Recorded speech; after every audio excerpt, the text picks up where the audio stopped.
We're going to do something a little different this morning. You know, Jesus, what He teaches us, that when we share in His death, as we trust in Him and we follow Him, we also share in His resurrection. That He takes the old person and He literally transforms and brings people back to life. And so this morning we felt led that Kristen and Andy have an incredible testimony that they want to share with you today, because our God is real and our God did rise from the grave and He's transforming lives. And so y'all give it up for Kristen and Andy for me. Oh!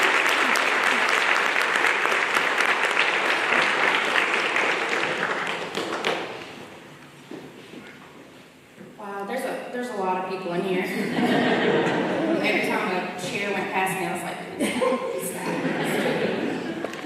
Anybody that knows me knows that I've struggled with anxiety pretty bad my entire life. So the fact that I'm even up here at all, speaking words and not running away, is God, shows how great God is to get me up here.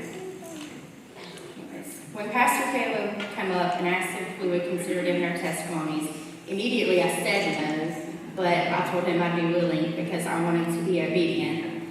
Earlier this year, I spoke about this in women's group with some situations at my job, because I work for a treatment court who works directly with people who work with or who are in substances, and they were having their first graduation. And I felt led to say something because it was supposed to be an open stage. But then things ran over and I didn't get to. But when people started asking me if I got to do my speech, I said no. But I had typed it up and I was willing because I felt like God was preparing me for something different. So I've been praying about this for the past month, praying that God would give me the words to say and omit the things that I shouldn't. I was fearful of saying things that might offend some people, or things that people would think that I shouldn't say in front of a church body. But I know regardless of what I say or how rugged my past has been, everybody in here can relate to pain in their lives. So I'm going to start at the beginning. My name is Kristen. I'm 35. My dad was Michael Queen. He was here when Engage started, and he was in the worship team. He was honestly one of the biggest reasons that I knew to come to Jesus when it was time, because even during his struggle of cancer and chemo, he was up here every Sunday with the worship team serving and praising Jesus. Childhood, I had 2 younger brothers. My mom and dad were the textbook, perfect couple back in the 90s. My dad worked super hard. My mom stayed home most of the time. I'm going to stop here because my mom's in the audience, and some of the stuff that I'm going to say is a little uncomfortable for her. And also, part of my mothering was a little uncomfortable too, but that's also another testament of how great God is, because of where I am 7 years later and where she is now. So we're here being part of this. Okay. When I was younger, I went to church consistently for pretty much all of our lives. And we were a normal, typical family until my parents divorced when I was 12. The divorce was pretty ugly, just like any divorce, and I chose to live with my dad. And then he later gained custody of all 3 of us. When I was 15, my mom had pretty much a house where people could come party at, and I knew that, so we would go there on the weekends just so we could party and do whatever we wanted to. I was 15, my brothers were 12 and 9. We were at our mom's for the weekend doing the usual stuff, and there were usually more people there, but this time it was a little less. Still the usual drinking and smoking and all that stuff. I was in the front. My baby brother was up there with her in the kitchen, and then my younger brother was in the bedroom with one of his friends who was 25 years old. His name was Josh. And then he came out of the room running and screaming that Josh had shot and killed himself in front of him. That changed a lot for all of us. That changed a lot of our lives moving forward. From that moment forward, our family and dad stepped in and decided that we weren't allowed to go back over there for a while. which then forbidden me from seeing a boy that I grew very fond of. And once my dad learned of that, he grabbed me and I chose to run away. I ran away to my grandmother on my mom's side because I knew she loved me, but also I could do whatever I wanted to and pull the wool over her eyes and still see him. And of course, my senior year, I ended up pregnant at 18 years old with Tanner. But I still managed to graduate. The relationship between me and his dad did not work out, so I continued to search for fulfillment, trying to fill that void that we all have in life, the one that I knew deep inside that only God could fill. Then I met someone new. We dated for a few months and I was married at age 19. A couple of months later, I was pregnant. We split up not long after I found out, and I made yet again another bad choice. I made the choice to have an abortion. This choice I made was one of the heaviest things at this point in my life that affected me for so many years following, which was rightfully so. I didn't realize the severity, nor did I think about the choice until it was too late. You just live with that turmoil, trying to mask that pain, and the pain that you know that you've caused for the other person. We got back together, and trying to right the wrong, I got pregnant again with Carson, who's now 13. And this is when life became really hard. I started to go wild and do things to search for temporary things to get relief from still the pain of what I had done in the past. A couple years later, I met another person when I was super vulnerable who introduced me to harder drugs and partying. Over the next 3 years, I became addicted to prescription pain pills. I developed a physical addiction to them and an addiction to the sense of the relief, and I was heavily codependent on the relationship to be able to feel well, because this was a new world to me that I had never navigated. After that, I ran back into my now husband, Andy. He had just came home from doing tours overseas. We started dating, and not long after that, I ended up pregnant again in 2014 with Maxton, and then with Memphis in 2015. Then life hit really hard. In March 2016, we received a phone call telling us to come to Dad's house so they could talk to us about something that was important. And when we got there, we learned that the person that we all thought of as Superman was diagnosed with bone marrow cancer. My inability to handle that pain, I dove deeper. Pain pills were scarce, so I turned to yet another substance. Not only did I turn to different substance, which was methamphetamines, I started using intravenously. The first time I used meth, it felt like it took my soul, and specifically in that way. I left that same day in Andy's car. I left Tanner, who was 7, Carson, who was 4, Maxton, who was a little over 1, and Memphis, who was 4 months old at the time. I want to point out at this point that Andy had not used drugs or done anything. He was just not in the spot to take on all that responsibility, especially not when I left him his only means for transportation. That is when my family stepped in and my aunts took the youngest boys and the others went with their dads. And I spiraled into a life of jail, homelessness, and addiction. About 6 months into this new addiction, me and Andy got back together, as usual, and I drug him into the darkness with me. Even when we broke up, he continued using too. From 2016 to 2018, I was arrested for felonies in North Carolina and charges in South Carolina, all due to supporting my habits. I was getting in relationships for security and to just have a home and a place to lay my head. I'm going to address an elephant in the room. I know that IV drug use is uncomfortable, and most people don't like hearing about it, but it's real, and it's of the devil, so it needs to be heard. I was one of those people too. Even during active addiction on pain pills, I never thought that I would be someone who would use needles.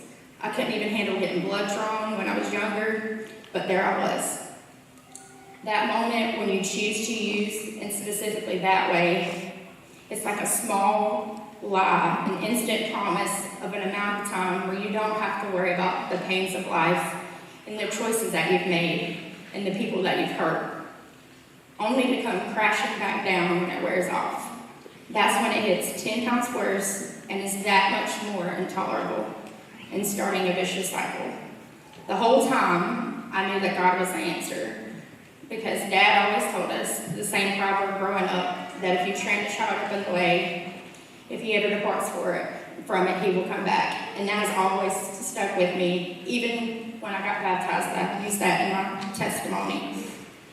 In 2018, I was still actively using, and I became pregnant with Levi. One day, I was running from probation and a bondsman, and one finally got to me. And I arrived at Gaston County Detention Center, 91 pounds, 3 months pregnant, and a mess. A lot of people ask if it was like an aha moment and like this supernatural, crazy experience, but it wasn't necessarily that. My life changed when I was laying in that cell, and I prayed to the one that I knew could fix it all and take the taste of the needle out of my mouth and give him full control and surrender.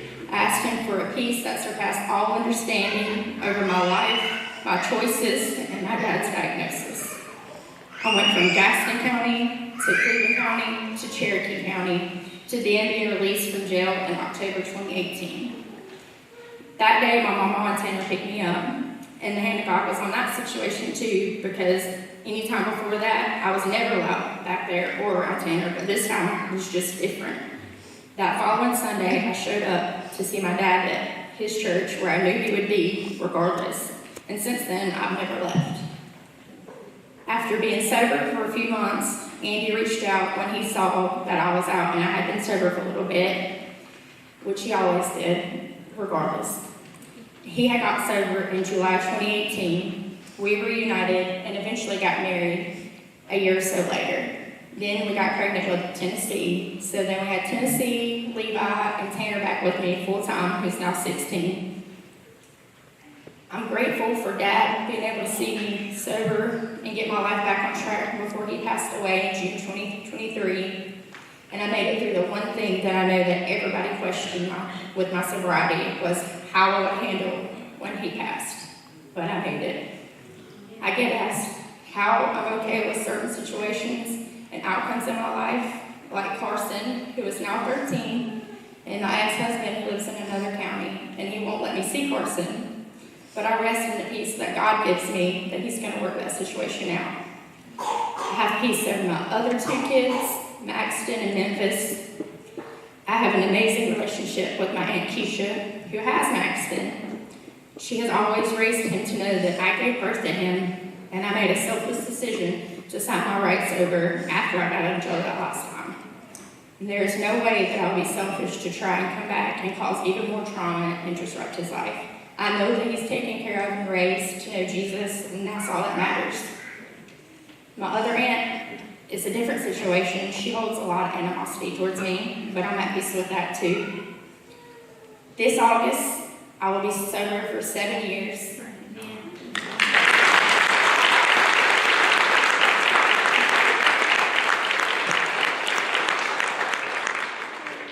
I'm a full-time mom. I've obtained my associate's degree in human services with addiction recovery studies.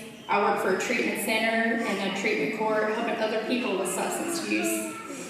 When I chose to surrender to God and allow him to take control, rather than to control my life and numb the pain myself, that's when everything changed. God has blessed me in so many ways and continues to work in my life.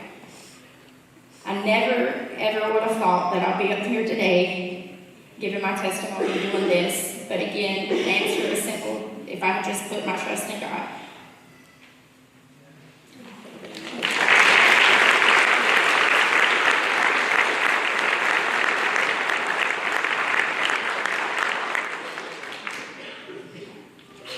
Now y'all see why I love her.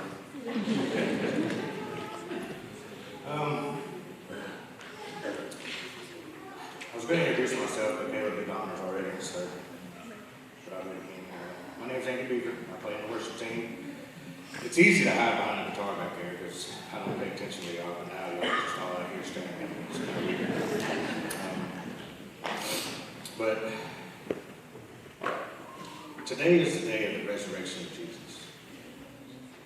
It's not about our testimonies. It's not about anything that we have done. It's all about what he has done. So I'm going to let you hear the resurrection he did in me. I had a very normal childhood, I would guess. I don't remember much of it. I don't remember my dad leaving my mom. All I remember is living with my mom and my sister. And my sister, the only one I could turn to. I had nobody else. But then we could just skip ahead to when I turned 10. My mom, we lived with our grandparents at the time, and they took great care of us, took us to church every Wednesday, every Sunday. I used to have to wear corduroys and these weird shoes that had pink on the bottom. I had to wear a tie too. But then I remember my mom went on a date one day. And she came back, and then she went on another date again. And I wasn't big into my mom going to see other guys because I didn't have a dad. I didn't need anybody to replace my dad. I had my mom and I had my sister. Little did I know that eventually my mom would have married a man who became a hero to me, who loved me like his own and became my true father. We moved in with him, and life seemed to be turning out great. Started a new school, went to number 3. I was in 5th grade, got in a lot of trouble because I'm a kid. I got caught dancing on the desk. That's trouble. But it was really hard to make friends, especially when your last name's Beaver. It don't end up very well. But God worked it out. So we can skip to high school.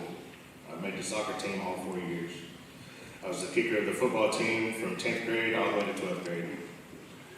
But during all this, I also started smoking at the age of 13. And I also found alcohol like most high school kids did at my age. I'd go to random parties, bonfires. I would even steal my stepdad's cigarettes out of the freezer at the time.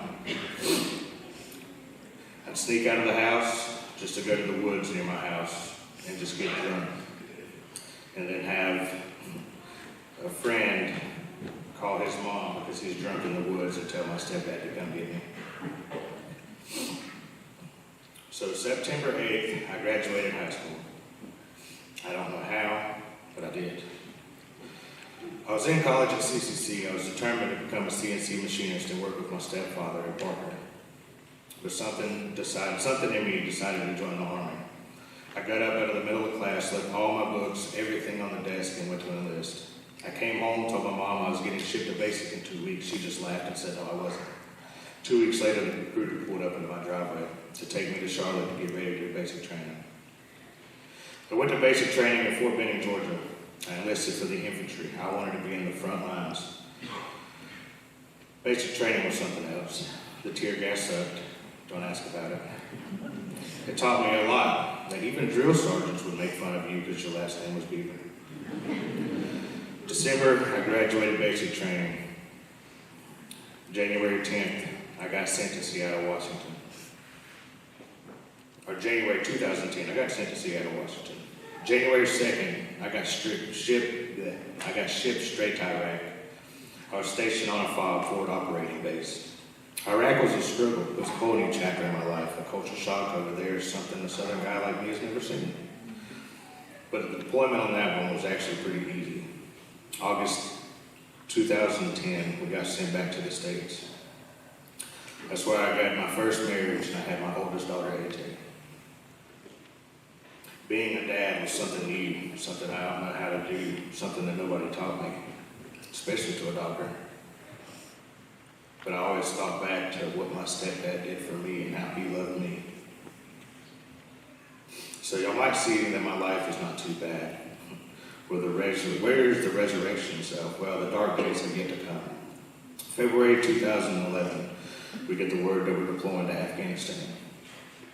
My heart dropped. I had a wife and a new baby, and I knew I've heard stories of that place. We fly out from Seattle all the way to Iraq, somewhere familiar I've been. My heart hurts knowing that there's a chance my life can be taken any day when I get over there. We flew out of Iraq in the dark of the night. Night over there is something. It's scary. We were flying in a Chinook with two door gunners overhead, and we heard that we were entering Afghanistan. About that time, the two gunners opened fire as we're getting hit with rounds against the helicopter. The sound of the rounds hitting the metal, I knew that this was something serious. We got to our COP, which is a control outpost. We get a run through of the area, it's still dark.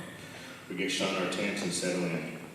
We get to sleep for a couple hours before we jump up and I hear a noise that I've never heard in my life. A loud siren comes off, incoming, siren yelling. We had to rush outside, hide under concrete barriers. The whistle of mortars were its own nightmare. Fast forward a couple months, we've been doing patrols, nothing big has happened, other than the usual mortar strikes. But this is what they called the start of the fighting season. April 20th, we had intel that an HVT, high value target, was going to be in our village. So my buddy from another platoon, who was the first person I met when I got to Seattle, him and his platoon went on this mission. I had guard duty that morning, and I was in the gunner tower when I heard the call over the radio, troops in contact. Sergeant Nicholas DeCoute is hit.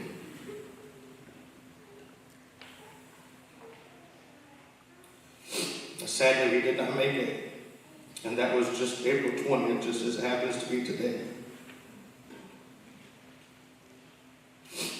Then my heart started filling with hate. How could a so-called good God let this happen to someone so good? My heart started hardening. May 8th was the worst day of my life. I stepped on a 95-pound IED pressure plate with the offset of an explosion. It threw me 8 feet, shattered my back plate.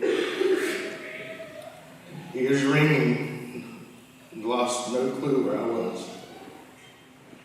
I turned to see my team scattered. My lead man lost both his legs, and my platoon sergeant broke both his fingers.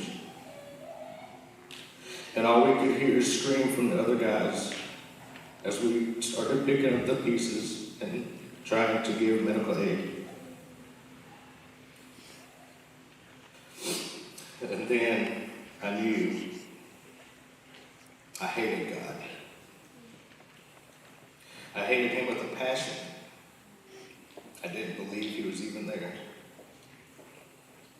We get back to the States and I start drinking really heavy. A gallon of Jack Daniels in a weekend. That was the start of what I knew now of my addiction. It helped to block out the memories.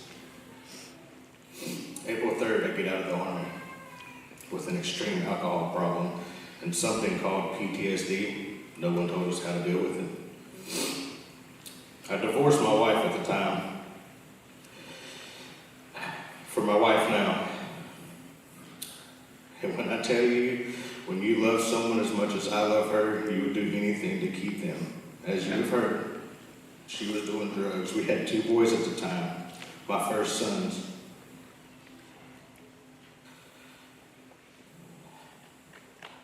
I didn't know what to do, so I called 2 of her aunts to take one of each.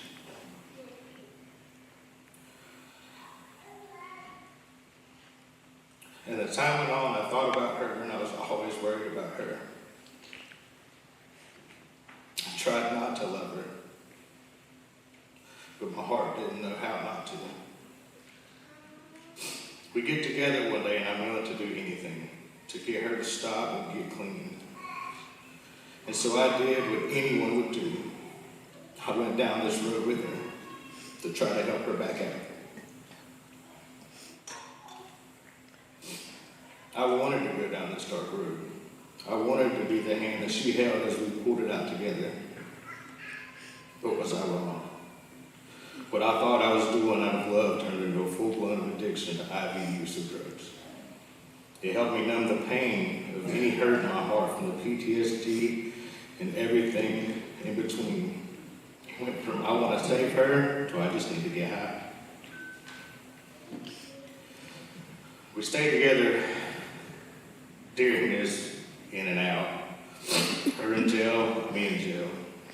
I caught a couple of charges of breaking and entering and possession of stolen goods. A good boy like me now have 6 felonies.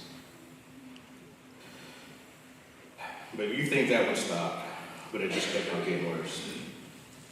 She was in jail and I was still out doing drugs, and at this point just wishing for me to die, for there was no God that could ever save me. I remember I did way more than anyone ever should do at one time, wanting to end it, please. And as the world was closing in, I remember I walked outside for the first time and I dropped to my knees to pray to a God that I didn't think existed. And I cried out, please, Lord, help me if you are really out there. Please take this away and help me and my wife. And just like that, the high was gone. And anyone that can tell you or anybody that's lived through drugs know that that's just not how that works. But now, the darker the days, the brighter the light.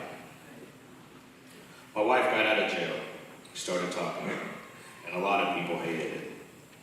But I knew that I loved her.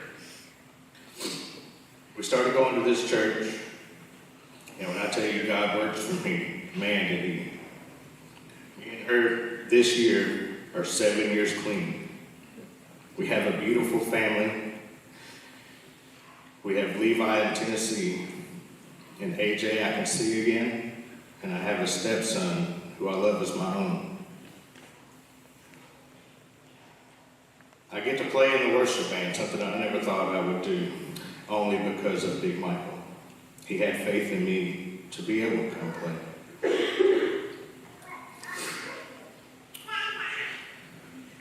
So no matter what we go through in life, God will always be the answer to anything that we do. And I don't know what more proof you need than the 2 testimonies that you have heard to see the true power and the grace of God. Amen. And Kristen, my love for you is a reflection of Christ's love, steadfast, sacrificial, and full of grace. As Ephesians 5:25 says, husbands, love your wives just as Christ loved the church and gave himself up for her. You are my greatest blessing. I love you.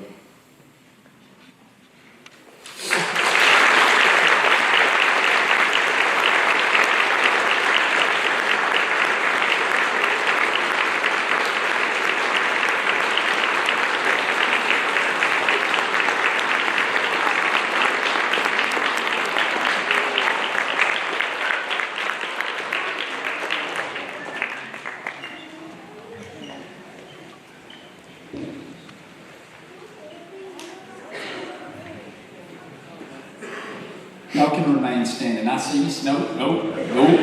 Okay. Did they not do an incredible job?